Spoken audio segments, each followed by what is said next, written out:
Estimados colegas, buenas noches. Les habla Horacio Escobar a través del canal de cirugía bucal. Espero que tengáis todos unas muy buenas noches, unas muy buenas tardes para los que nos acompañan desde otros lugares como Sudamérica, Centroamérica. En nombre del canal de cirugía bucal del Dr. Olmes, en nombre de Julio Irurita, que es el encargado de que esto sea viable, el ingeniero que está por detrás, que se hace cargo del sonido, de la imagen, les damos la bienvenida. Hoy les voy a hablar desde la ciudad de Porto, en Portugal, ¿vale? Una ciudad magnífica, una ciudad que es patrimonio de la humanidad.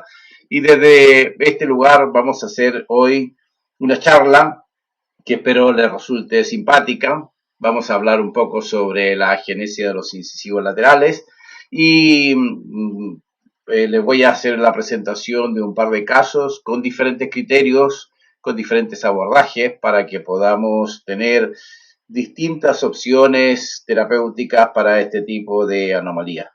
Espero que la charla, que tengáis una buena recepción, espero que la charla os guste. Si tenéis algún problema con la señal, con el sonido, con la imagen, por favor poneros en contacto con nosotros a través del chat para que Julio pueda ayudarnos a que tengáis una buena recepción en cualquier lugar. Por tanto, les doy la bienvenida, me alegro que estéis con nosotros. Gracias por acompañarnos todos los jueves a las 22 horas peninsular en España y los días lunes también a las 22 horas para que Olmes hable sobre la cirugía y la implantología. Tenemos 2 días en charlas en directo y espero que estas charlas os ayuden al desarrollo profesional, os ayuden a tener alternativas, opciones terapéuticas para las distintas posibilidades que le podemos ofrecer a nuestros pacientes. Entonces, nos vamos a ir a la presentación. Voy a buscar aquí rápidamente mi presentación y nos vamos a poner en esta imagen donde vamos a abordar entonces el problema de la agenesia de los incisivos laterales. Ya sabéis que esta es una anomalía que resulta bastante frecuente, ¿vale? La agenesia de los incisivos laterales, como la agenesia de los segundos premolares inferiores, suelen ser las piezas que con mayor frecuencia sufren este tipo de anomalías. A veces son agenesia, otras veces son anomalías de tamaño, de forma, que afectan en forma severa la calidad de la dentición y por lo tanto tenemos que considerarlos prácticamente como una agenesia y tratarlas más o menos de la misma manera. En primer lugar, les voy a hacer en la presentación pues un poco las causas, les voy a presentar un poco las causas de las ausencias dentarias. Ya ustedes todo esto lo saben, simplemente como un poco para entrar en la materia que nos trae hoy, ¿vale? Estas agenesias pueden ser unilaterales o bilaterales. A veces tenemos casos en que tenemos una agenesia del lado derecho y una microdoncia del lado izquierdo, una alteración de la forma, del tamaño, y por lo tanto hay una serie de combinaciones posibles en este tipo de anomalías, ¿vale? La causa puede ser, pues, a veces traumatismo, otras veces son piezas retenidas, otras veces se han perdido, en fin, hay una serie de alternativas, de posibilidades para que nos encontremos con una boca con una dentición incompleta, ¿vale? Por tanto, entre las alternativas que vamos a manejar hoy, tenemos la posibilidad de crear el espacio, recuperar el espacio de un incisivo lateral, ¿vale? Para ser rehabilitado protéticamente, o bien cerrar el espacio con ortodoncia y transformar pues el canino en lateral y el premolar en canino, ¿vale? Cuando nosotros hacemos la apertura del espacio con ortodoncia, estamos pensando en más o menos recuperar el espacio para la colocación de implante, para hacer la colocación de unas coronas y así rehabilitar al paciente por la vía de la prótesis fija. O bien hacemos el cierre del espacio con ortodoncia y pensamos en una remodelación, en adición, operatoria de adición para los caninos, para transformarlos en incisivos laterales y dejar al premolar en la posición de canino, ¿vale? Esto puede ser unilateral, puede ser bilateral, en fin, dependiendo de cómo sea la situación particular del paciente. En relación al cierre del espacio con ortodoncia, por supuesto, como siempre, tenemos que pensar en el diagnóstico, hacer un diagnóstico bien definido, hacer una buena planificación del tratamiento y luego más o menos desarrollar una mecánica específica según el plan que hayamos diseñado para nuestro paciente, ¿vale? Es obvio que en función de la opción terapéutica que vayamos a seleccionar, si vamos a crear el espacio, por ejemplo, para la colocación de un implante, o vamos a cerrar el espacio y vamos a transformar los caninos en incisivos laterales, tenemos una serie de pequeños detalles de finalización para tener una estética lo más depurada posible, un acabado lo mejor posible para que el paciente tenga una buena estética dentaria y que no sea muy visible la reparación que hemos hecho en estas ausencias dentarias, ¿vale? Tenemos que trabajar muy bien los detalles de finalización, tenemos que trabajar muy bien en la modificación de la morfología de las coronas clínicas para que podamos tener una buena estética anterior. Y por supuesto, en función de la opción terapéutica que vayamos a seleccionar, ya sea creando espacio para la colocación del implante o transformando piezas caninos en incisivos laterales, pues tendremos que decidir qué tipo de contención vamos a hacer al final del tratamiento para poder mantener la estabilidad del caso que nos lleva al planteamiento de hoy. ¿Vale? En primer lugar, entonces, tenemos que tener un diagnóstico bien definido en función del tipo de maloclusión. Por ejemplo, en muchas ocasiones nos encontramos con que el paciente tiene agenesia de incisivos laterales y el paciente tiene una clase 2, ¿vale? Si nosotros quisiésemos hacer la rehabilitación de ese paciente a través de la recuperación del espacio de la agenesia, tendríamos que hacer la extracción de un premolar, distalar el canino y luego colocarle un implante en el incisivo lateral. Esta es una opción que resulta bastante difícil de vender porque al paciente le cuesta entender que tengamos que hacer la extracción de un premolar y luego la colocación de un implante para reemplazar el incisivo lateral. Por lo tanto, estas son cuestiones que son delicadas, que tenemos que plantearlas muy bien para que el paciente o los padres del paciente entiendan perfectamente cuáles son las diferencias importantes, fundamentales para poder optar por una opción o por la otra, ¿vale? Entonces, en función del tipo de maloclusión, y también en relación a las condiciones que tengamos del espacio, las condiciones que tengamos del reborde alveolar, pues tendremos que decidir por qué vía terapéutica vamos a avanzar en la solución de estos tratamientos. En primer lugar, les quiero recordar el tema de la propiocepción de la dentición, ¿vale?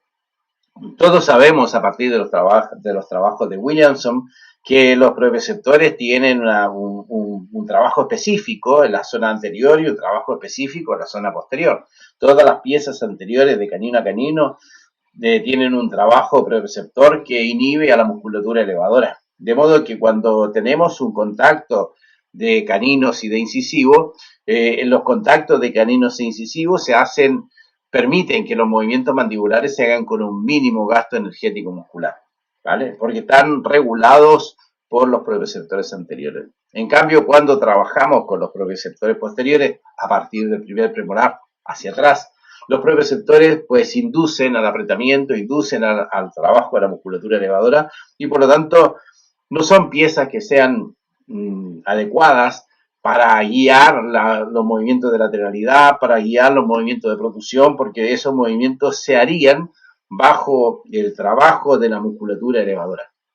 De modo que nunca es deseable colocar a un premolar en la posición de un canino. El premolar no va a reemplazar al canino desde el punto de vista propioceptor. El premolar, cuando es estimulado, induce a la musculatura elevadora y por esa razón, cuando nosotros colocamos un premolar en posición de canino, es común, es frecuente observar recesiones gingivales a nivel de los premolares y tener algunos tipos de alteraciones como recesiones gingivales, pérdida de estructura dentaria a nivel del esmalte. No es una opción no es una buena opción. Sin embargo, en muchas ocasiones no tenemos más alternativa que transformar un premolar en canino. Dicho esto, nosotros sabemos exactamente el trabajo propioceptor, sabemos exactamente el concepto de una oclusión mutuamente protegida, el trabajo que hacen los caninos en las lateralidades,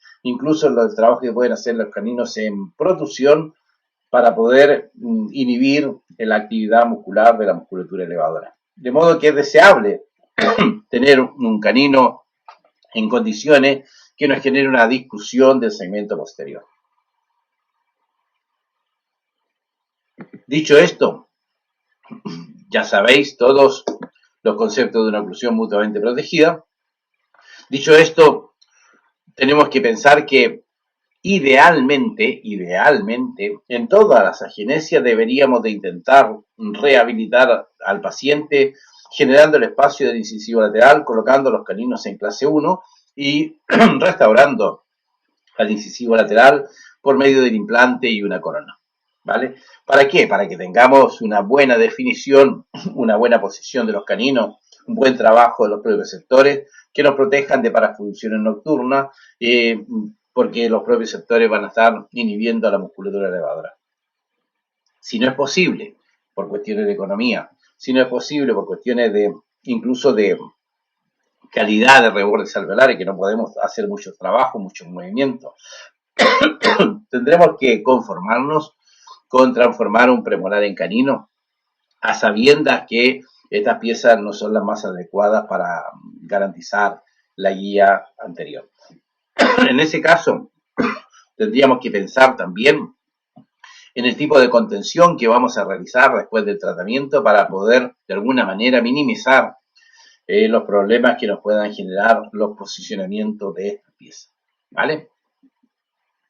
Por supuesto, como en todos los tratamientos de ortodoncia, tenemos que mantener centradas las líneas medias para poder tener una buena relación de las piezas anteriores, conseguir unas inclinaciones adecuadas de cada una de las raíces, principalmente si vamos a trabajar luego con rehabilitaciones protéticas o con rehabilitaciones a través de implantes. Tenemos que tener un muy buen control sobre la dirección de las raíces y recuperar una buena relación de overjet, una buena relación de overbite para poder tener la protección anterior. Por supuesto, cerrar completamente los espacios por una cuestión de estética, por una cuestión de cosmética, por una cuestión de discrepancias de Bolton. Tenemos que tener entonces una finalización bastante depurada.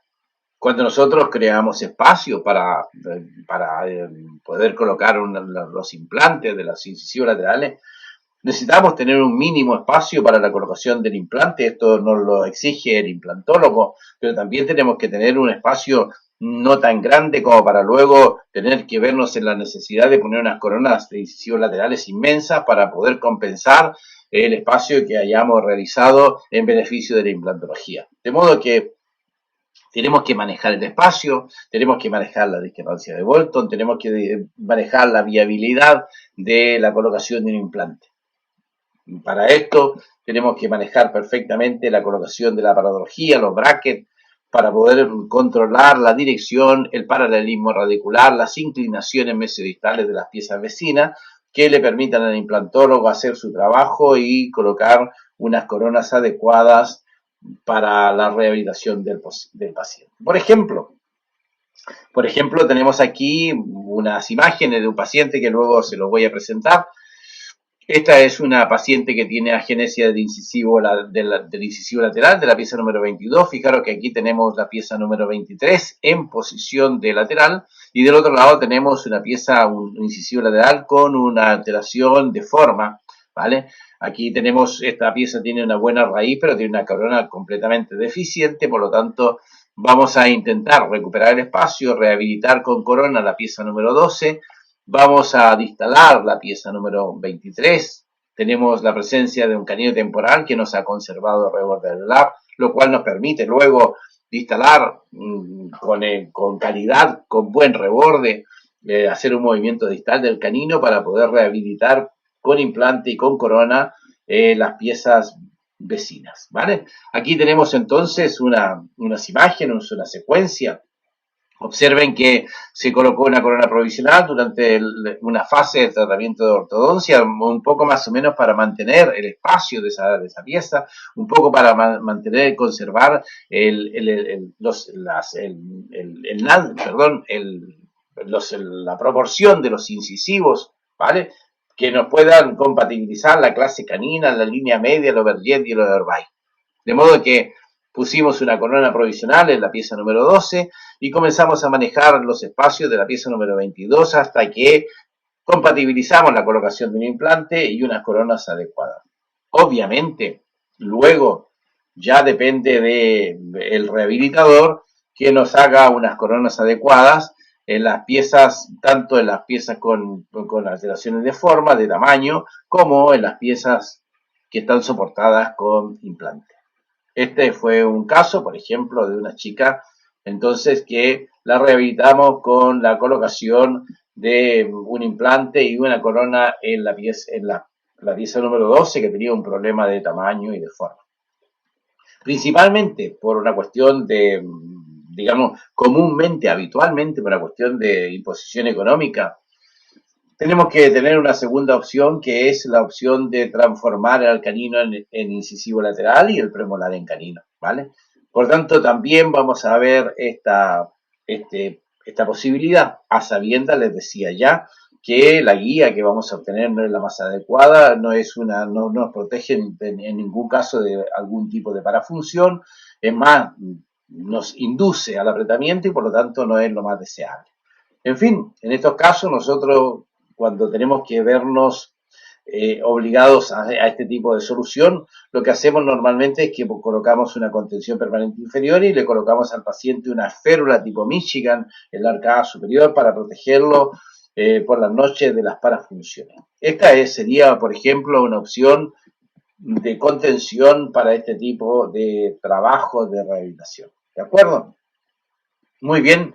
Entonces, nos vamos a ir ahora a ver, por ejemplo, el paciente que les enseñé como resumen en la primera opción, donde al paciente teníamos una agenesia de lateral con un canino temporal y una alteración de tamaño, de forma de la pieza número 12. Es una paciente en crecimiento, una chica todavía al final de la dentición mixta, ¿vale? Lo vamos a ver ahora. Tiene un perfil bastante bonito, la chica es bastante simétrica, no tenemos ningún problema de alteraciones basales, no tenemos asimetría del esqueleto, está muy armonizado la cara de la chica, tanto en el maxilar, en la mandíbula, en sentido vertical, en sentido transversal, y por lo tanto tenemos solamente un problema dentario.